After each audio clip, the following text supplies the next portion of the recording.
కొందరు వివాహేతర సంబంధం మోజులో ఎలాంటి దారుణాలకు ఒడిగడుతున్నారో గుర్తించడం లేదు. అప్పటి వరకు ప్రాణంగా చూసుకున్న వారిని కడతేర్చేందుకు వెనకాడడం లేదు.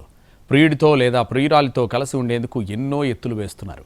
చివరకు పోలీసుల లోతైన విచారణలో చిత్తవుతున్నారు.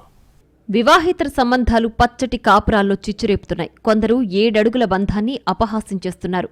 క్షణిక సుఖాల కోసం 3 ముళ్ల బంధాన్ని 3 నాళ్ల ముచ్చటగా మారుస్తున్నారు. దంపతుల్లో ఎవరో ఒకరు చేస్తున్న తప్పులు ఆ కుటుంబాలను కూల్చేస్తున్నాయి. వారిమీదే ఆధారపడ్డ పిల్లలు చివరకు అనాథలవుతున్నారు. నెల్లూరు జిల్లా సైదాపురం మండలం ఆదురుపల్లిలో సంచలనం రేపిన సుబ్రహ్మణ్యం అనే వ్యక్తి హత్య కేసు మిస్టరీ వీడింది. పోలీసుల విచారణలో కీలక విషయాలు వెలుగులోకొచ్చాయి. వివాహేతర సంబంధానికి అడ్డుగా ఉన్నాడని ప్రియుడితో కలిసి భర్తను కిరాతకంగా హత్య చేసినట్లు తేలింది. సుబ్రహ్మణ్యం, లక్ష్మి దంపతులు ఆదురుపల్లిలో నివసిస్తున్నారు. భర్త నిమ్మతోటలో కాపలాగా పనిచేస్తున్నాడు. 2 ఏళ్ల క్రితం పెళ్లి చేసుకున్న వీరికి కూతురుంది. కొన్నాళ్లు సుబ్రహ్మణ్యం, లక్ష్మి దంపతులు కాపురం సవ్యంగా సాగింది. పెరుగుతున్న కూతురు చేస్తున్న అల్లరి ఆటలు చూస్తూ హాయిగా గడిపేవారు. భర్తకొచ్చిన కొద్ది జీతంతోనే హాయిగా ఉండేవారు. ఈ క్రమంలో గూడూరు రూరల్ మండలం మిటాత్మకూరుకి చెందిన యువకుడితో లక్ష్మికి ఏర్పడిన పరిచయం వివాహేతర సంబంధానికి దారితీసింది.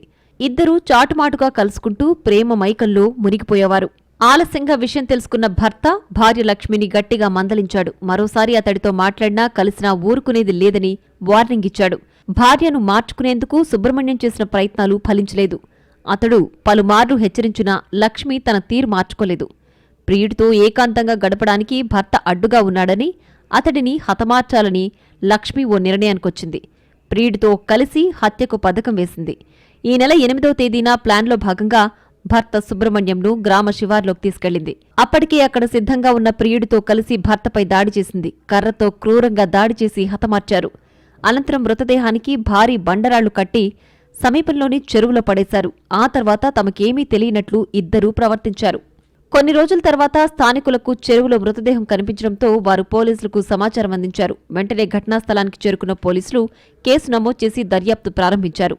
మృతుడి కుటుంబ సభ్యులు భార్య లక్ష్మిపై అనుమానం వ్యక్తం చేశారు. దీంతో పోలీసులు లక్ష్మిని అదుపులోకి తీసుకుని తమదైన శైలిలో గట్టిగా విచారించడంతో డొంకంతా కదిలింది. ప్రియుడితో కలిసి భర్తను హత్య చేసినట్లు నిందితురాలు నేరాన్ని అంగీకరించినట్టు తెలుస్తోంది.